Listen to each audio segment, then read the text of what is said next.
Ya,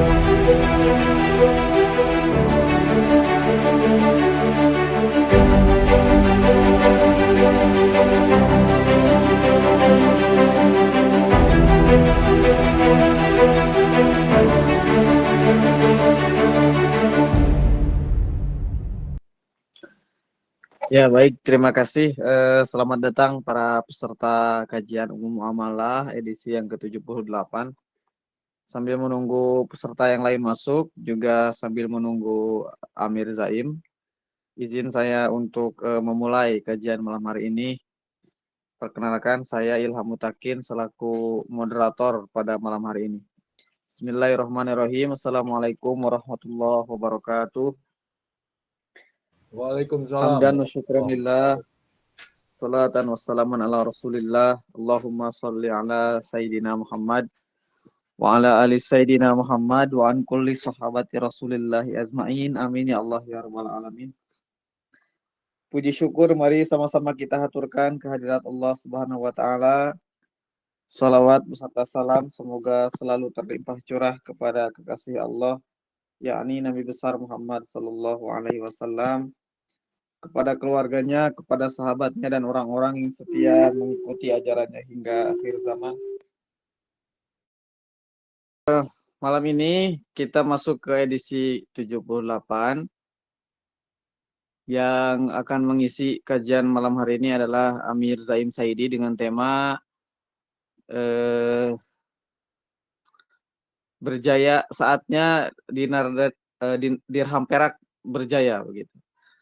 Baik, untuk sebelum kita masuk ke tema inti, sambil menunggu Amir Zaim masuk, kita dengarkan terlebih dahulu sambutan dari Wazir Indra Hafidhullah. Beliau adalah penggagas kajian umum muamalah ini yang sudah berlangsung selama hampir 2 tahun. Ini sudah masuk ke edisi 78. Nah, selamat datang dan selamat bergabung kepada peserta yang baru masuk di edisi 78. Dan terima kasih bagi yang sudah mengikutinya sejak edisi-edisi sebelumnya. Baik, kepada Wazir Indra, dipersilakan.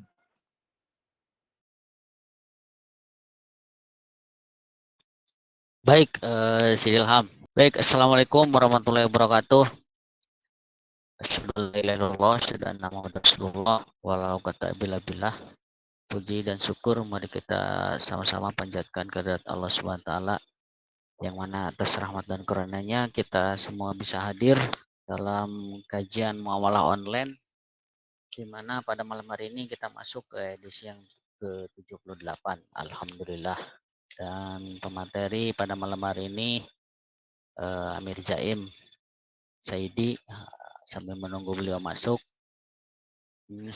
sengaja saya angkat tema pada malam hari ini, yaitu saatnya dirham perak berjaya. Itu Amir sendiri yang mengasih tema itu, dan saya mengusulkan awalnya membahas perak, dan alhamdulillah muncul tema itu. Karena kita perhatikan bersama dengan akhir-akhir ini perak ini begitu melesat ya dari segi nilai rupiahnya kan, di mana kita ketahui bersama pada hari ini setengah dirham aja sudah 109 kalau tidak salah. Ini sangat cepat sekali pergerakannya, dan banyak para ahli yang prediksi bahwa perak ini akan lebih melesat lagi di tahun 2026. Perak ini kan sesuai yang pernah Amir Zaim sampaikan bahwa di perak ini banyak toleran untuk kita selaku muslim, karena untuk emas kan sangat ketat ya, kan dimana kalau memiliki emas batangan itu kan sangat batas hanya untuk mata uang dan perhiasan, itu pun untuk perempuan. Kalau untuk laki-laki kan tidak boleh. Nah, sedangkan di perak ini kita mendapatkan kelonggaran, itu dimana perak itu menurut riwayat kan Nabi saja memakainya untuk gagang pedang, terus ikat pinggang. Tapi untuk alat-alat makan itu tidak diperkenankan ya karena eh, mem- me- memperlihatkan kesombongan gitu pada diri kita. Dan perak ini akan menjadi alternatif yang menarik ketika harga emas semakin mahal karena realitanya kita selaku yang sudah paham muamalah atau pelaku muamalah yang suka pada hadir dan berdagang di pasar muamalah itu yang beredar itu justru perak ya karena kita kan sudah terbiasa untuk menyebarkan zakat yang kita dapat amanah dari para muzaki, kita bagikan sebelum pasar muamalah dibuka, sehari atau 2 hari sebelumnya kita bagikan kepada para mustahik yang berada di sekitar pasar tersebut, dan itu sudah berjalan berpuluh-puluh tahun lah selama ini. Dan melihat keadaan sekarang harga emas yang begitu menjulang tinggi, sepertinya ya kita sebagai masyarakat menengah ke bawah itu sangat realistis untuk menyelamatkan aset dalam berupa perak. Tentunya kalau berupa dinar bulus ya memang ketentuannya kan tidak boleh disimpan-simpan. Nah sekarang kan dari kita Amirat ini mengeluarkan yaitu perak batangan berupa siles. Nah, ini menjadi solusi bagi tuan-puan yang baru mengenal muamalah untuk menjadi jembatan siles ini untuk kita memahami bagaimana untuk menyelamatkan aset keluarga pada zaman kita ini hidup. Karena harga perak ini diprediksi sesuai tadi yang saya bicarakan kan menurut para ahli ini akan lebih melesat lagi ya di tahun 2026 ini prediksinya. Dan kita saksikan bersama kalau yang mengikuti update-update apa baik Asiles ataupun DDF ya, itu sangat signifikan perak ini daya belinya ya. Dan perlu tuan-puan ketahui juga, kita ada namanya pulus tembaga itu kan untuk dalam anggapan kita kan itu untuk transaksi receh-receh. Hari ini 2 pulus yang notabene paling rendah kan di satuan koin yang kita keluarkan ini, di mana 2 pulus itu sudah melewati nilai $1 pada hari ini, di mana udah nembus 18.000. Yang dulu masih ingat saya sekitar 2-3 tahun ke belakang itu masih di bawah 10.000 2 pulus itu. Hari ini semakin nampaklah apa yang dinubuatkan Rasulullah tentang bahwa kelak nanti kalian akan kembali ke emas dan perak, dan mata uang kertas ini akan berguguran dengan sendirinya.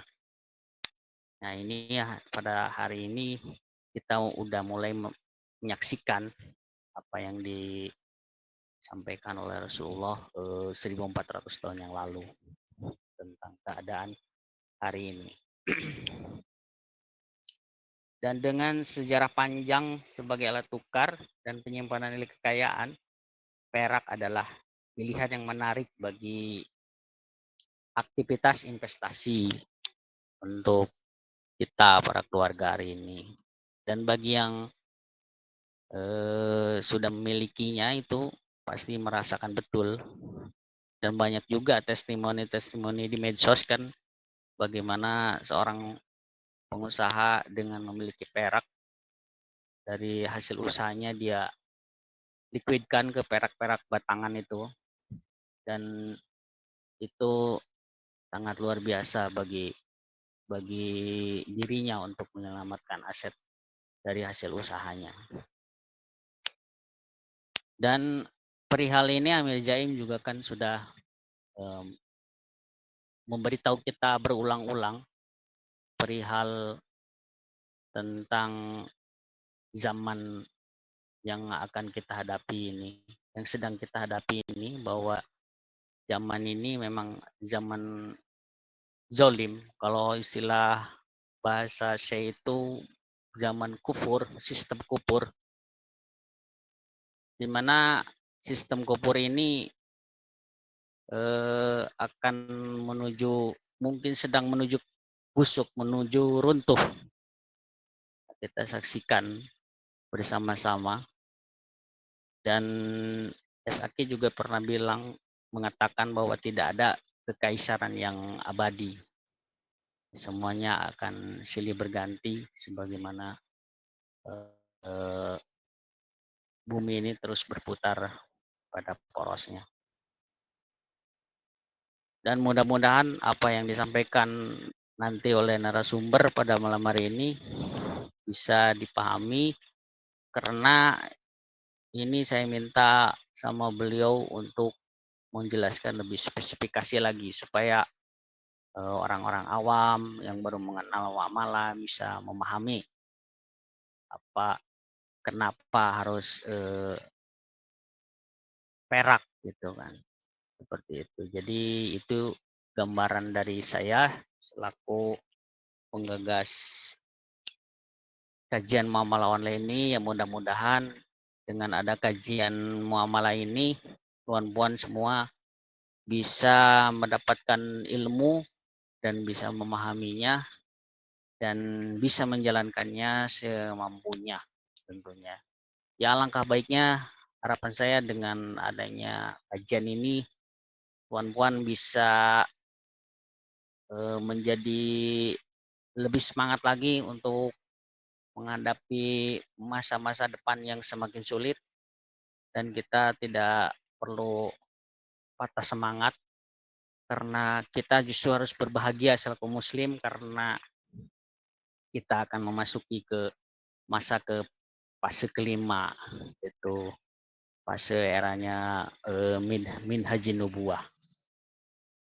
Kalau dulu mungkin zaman kita, misalnya kita hidup zaman mulkiyah, itu akan merasa berat karena hilangnya masa mulkiyah akan masuk ke zaman yang zolim, yaitu sekarang yang kita alami, yaitu mulkan jabrian.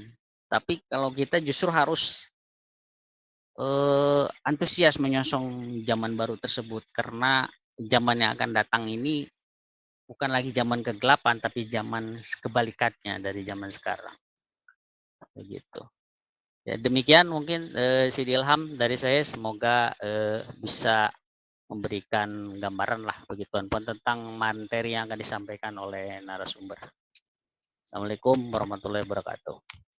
Ya, terima kasih Wazir Indra atas prolog dan sambutannya di kajian malam hari ini. Ya, memang betul ya tadi seperti disampaikan oleh Wazir Indra. Suaranya nggak kedengeran kalau mas saya. Oke, tes, coba dimatikan. Tes, halo Wazir. Nah, ya. Ya, terima kasih Wazir Indra atas sambutannya. Tadi disampaikan bahwa memang betul ya, harga perak terutama hari ini sudah all time high. Jadi sudah rekor tertinggi harga perak sejak perak itu ada, mungkin sejak perak itu disandarkan kepada dolar. Hari inilah perak itu mencapai puncaknya, ya, rekor dunia mungkin.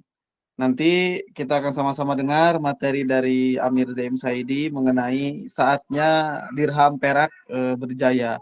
Mungkin bagi sebagian orang hanya mengenal perak dan belum mengenal dirham, karena banyak di praktik di lapangan, terutama di pasar muamalah, masih ada yang beranggapan bahwa dirham itu adalah fiat begitu, yang dibawa dirham Jordania gitu kan, dirham Kuwait, Dubai begitu, koin-koin mereka. Padahal bukan itu ya yang yang dipergunakan di pasar muamalah. Itu yang diterima ada bukan mata uang asing, melainkan uang dirham perak bukan mata uang sebuah negara.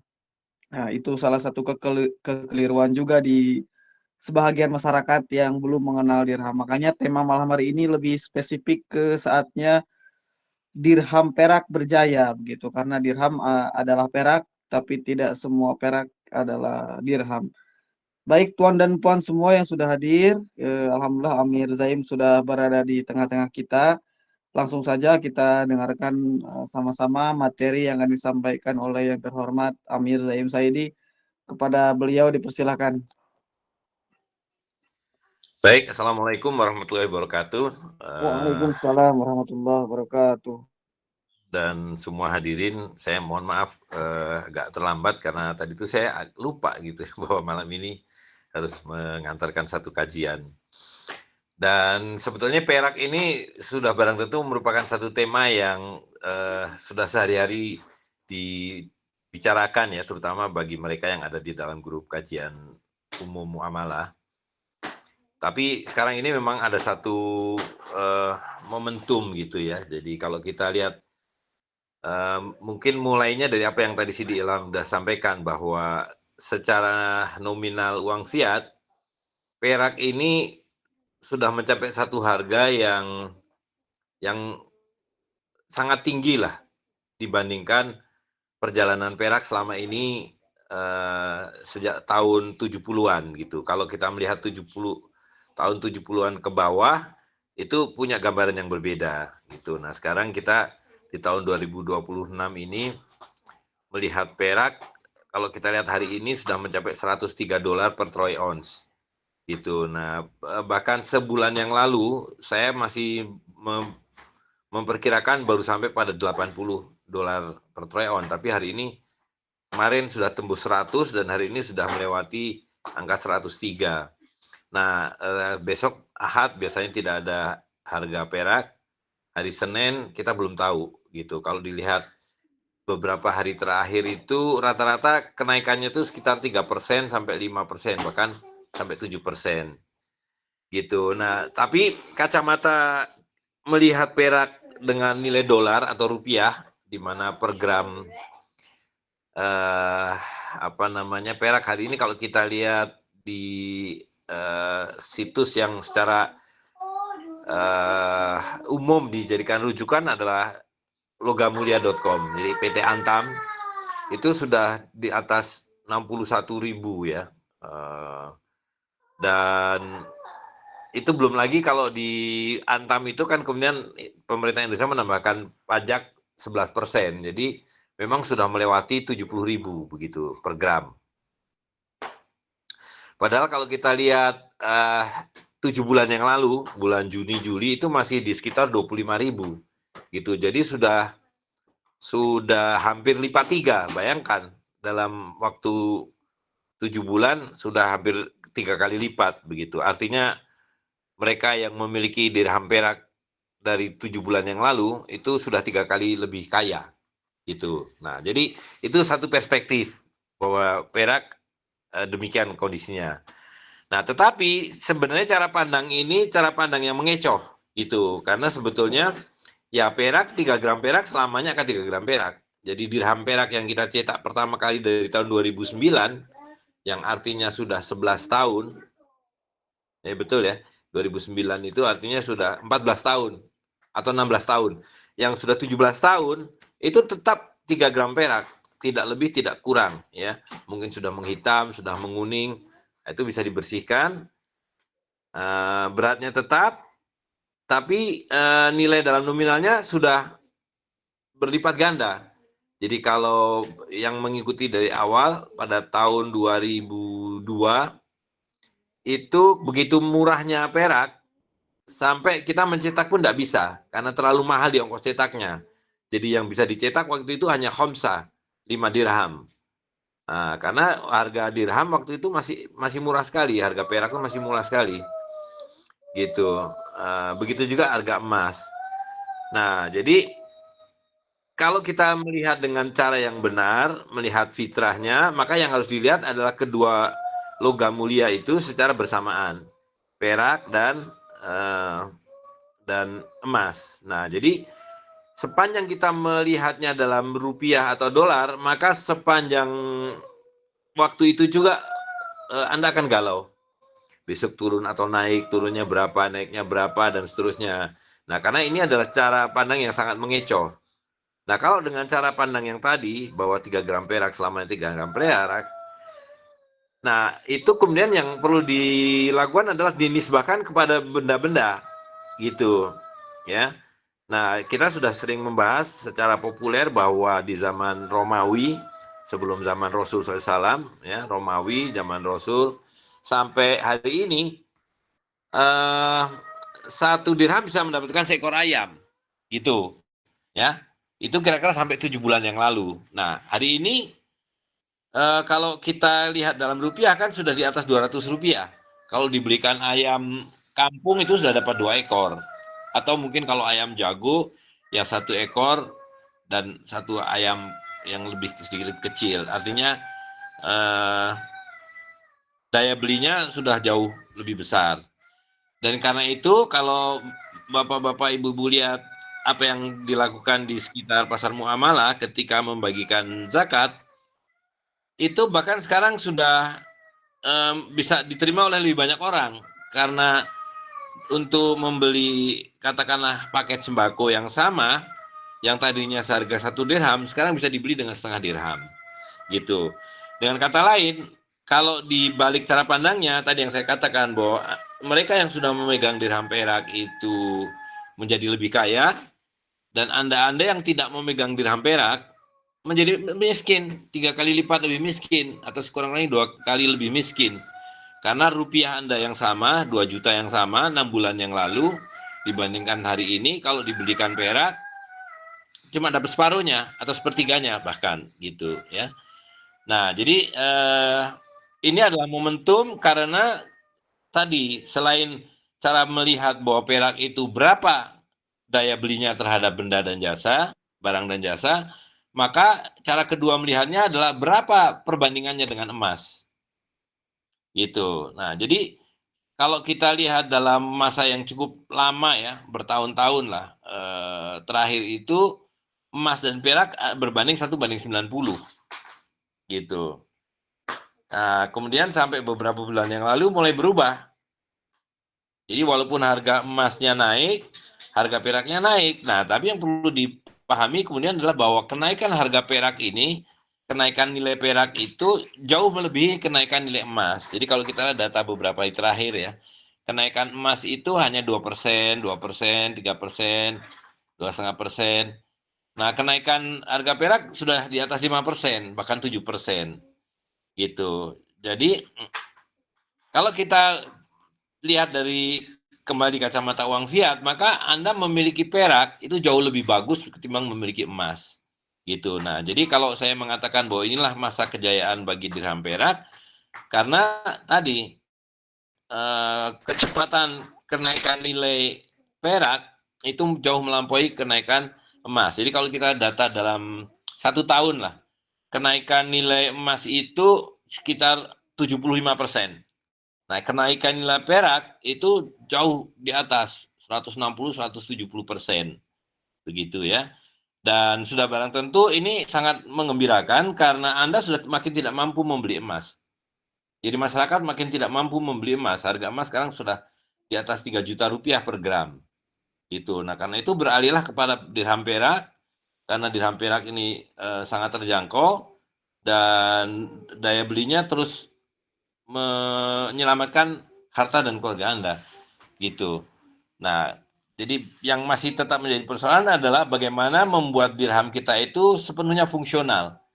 Gitu. Dan itu tergantung pada kita semua. Tidak ada yang mengatur, tidak ada yang mewajibkan, tidak ada yang melarang untuk menggunakan dirham perak itu sebagai alat tukar dan alat bayar. Itu sebenarnya tergantung pada kita. Disitulah fitrah itu dikembalikan. Jadi Allah SWT memberikan kebebasan pada manusia untuk bertransaksi secara redho sama ridho. Jadi haram hukumnya memaksakan bahwa Anda hanya boleh bertransaksi dengan dolar. Anda boleh bertransaksi hanya dengan rupiah. Bahkan Anda hanya boleh bertransaksi dengan dirham atau dinar. Itu haram hukumnya. Jadi tidak boleh memaksakan alat tukar tertentu sebagai satu kewajiban. kita punya kebebasan memilih, dan hari ini kita sudah diberi kebebasan memilih itu, sudah tersedia pilihan-pilihannya, ya kan? Yaitu dinar emas untuk yang sangat besar dan sangat sedikit jumlah orang yang selayaknya menggunakan dinar. Jadi masyarakat kita semua tidak perlu galau, tidak perlu risau, dan tidak perlu terobsesi memikirkan emas. Peraklah yang menjadi alat tukar dan bentuk kekayaan masyarakat yang semestinya. Jadi kalau kita lihat secara historis, 98% uang dan harta yang ada dalam masyarakat itu adalah berupa perak dan hanya 2% berupa emas gitu. Nah, saya ingin melanjutkan mengenai cara kedua dalam memandang emas dan perak secara bersamaan adalah melihat rasionya. Ya kan, seperti yang tadi saya sampaikan, dulu 90 perak baru dapat 1 emas. Nah, hari ini hampir separuhnya. Dengan 47, 48, dan mungkin sebentar lagi 45 perak, Anda sudah bisa mendapatkan emas 1 gitu. Dengan kata lain, kalau Anda tetap ingin punya emas, ya kan, tapi Anda mengumpulkannya rupiah, makin tidak tercapai, makin tidak terjangkau, makin mahal. Tapi kalau yang Anda kumpulkan adalah perak, dirham perak, makin cepat, makin murah, Anda akan bisa mendapatkan emas. Gitu.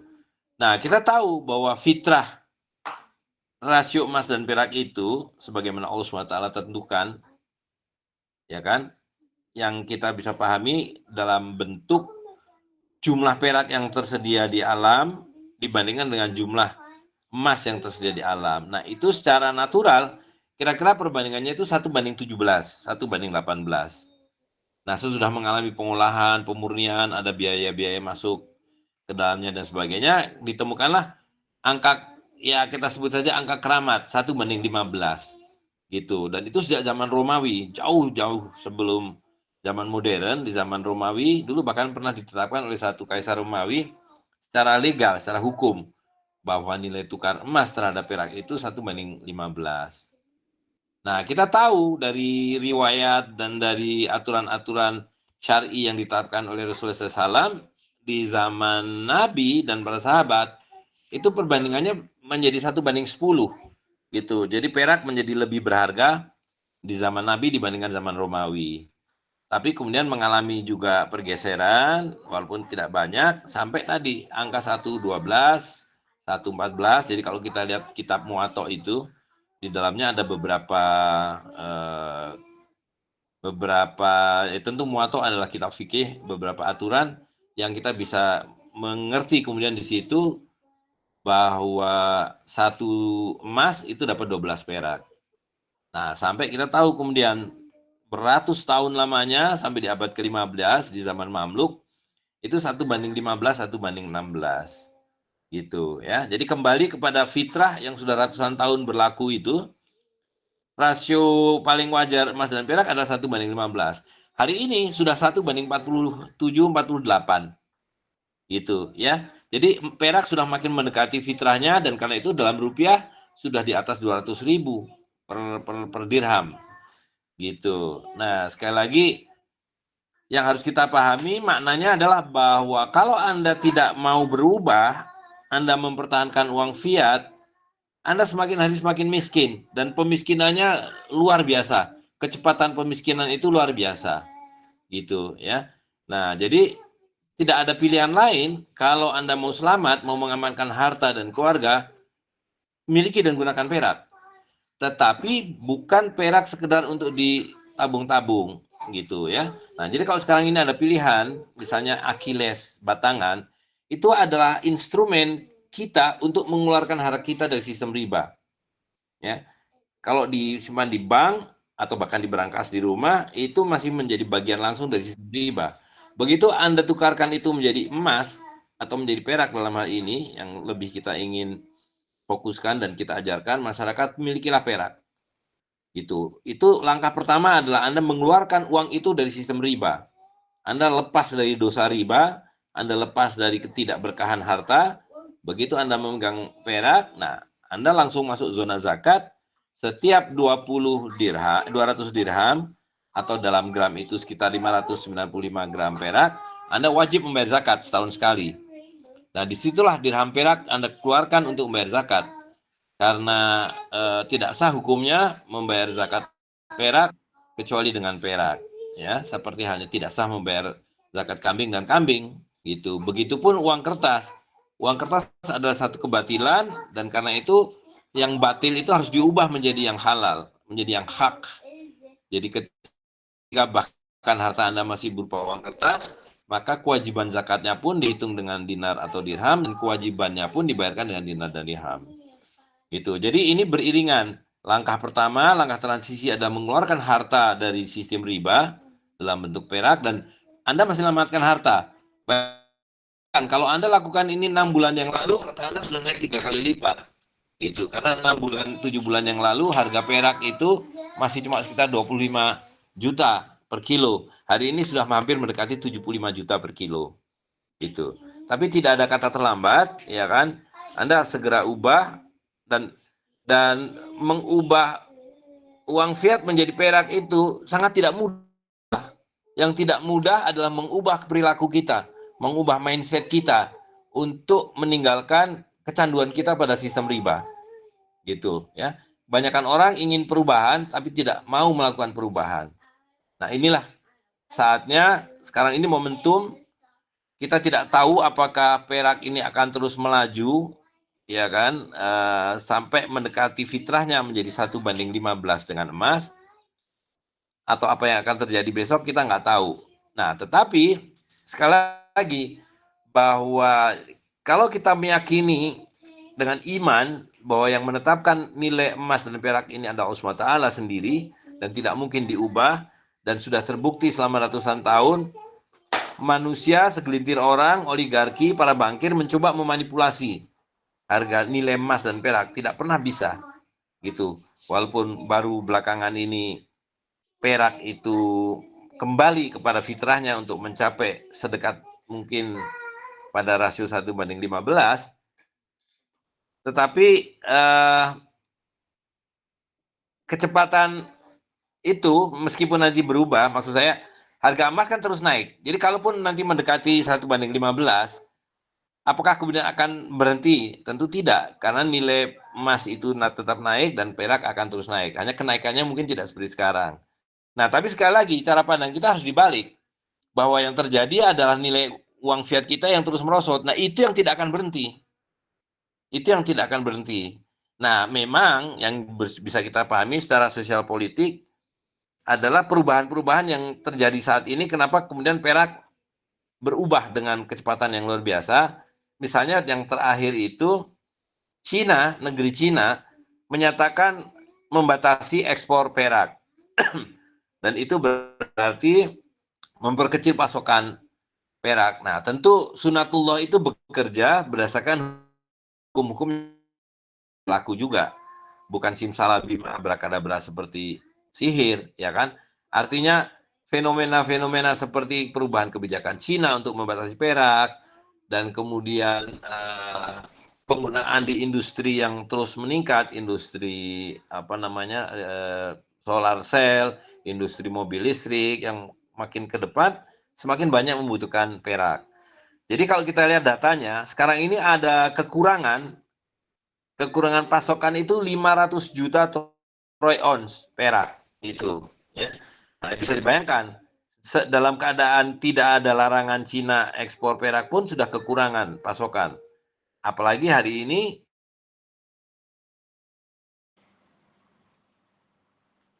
antara lain kenapa perak itu kemudian melonjak. Kemudian yang lain adalah bahwa bank-bank sentral hari ini pun mulai menerima perak untuk atau memperbesar cadangan perak mereka selain emas gitu. Nah, jadi beberapa peristiwa itu membuat harga perak menjadi luar biasa. Padahal harga emas sendiri juga mengalami kenaikan yang dahsyat gitu ya. Jadi kalau kita lihat ketika dinar itu dicetak pertama kali, dulu kan masih Rp90.000 per gram. Hari ini sudah 3 juta rupiah gitu ya. Jadi 30 kali lipat kenaikan atau sebetulnya kemerosotan rupiah terhadap emas. Nah, perak tidak sebesar itu pada mulanya. tapi dalam 7 bulan terakhir ini perak mengejar begitu ya. Nah, tapi sekali lagi bahwa kemudian kenyataannya emas semakin tidak terjangkau, dan karena itu kita sangat menyarankan jangan berhenti menyelamatkan harta hanya karena emas harga mahal. Dan bukan kemudian menuruti, karena obsesi kita terhadap emas, menuruti langkah-langkah segelintir orang yang memanipulasi emas dengan membuatnya menjadi ketika 10 gram tidak terjangkau dibikin 1 gram. 1 gram tidak terjangkau dibikin 10 gram, 10 gram. 10 gram tidak terjangkau dibikin 100 gram. Nah, itu manipulasi gitu, karena sesungguhnya di bawah nilai emas yang sudah tidak terjangkau, kita harus berpegang pada perak gitu.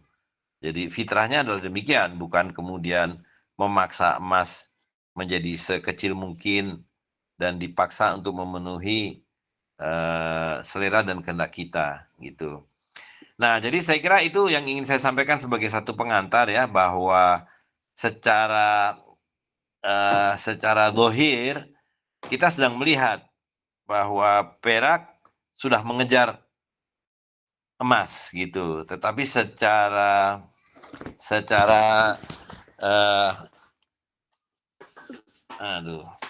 maaf ini ada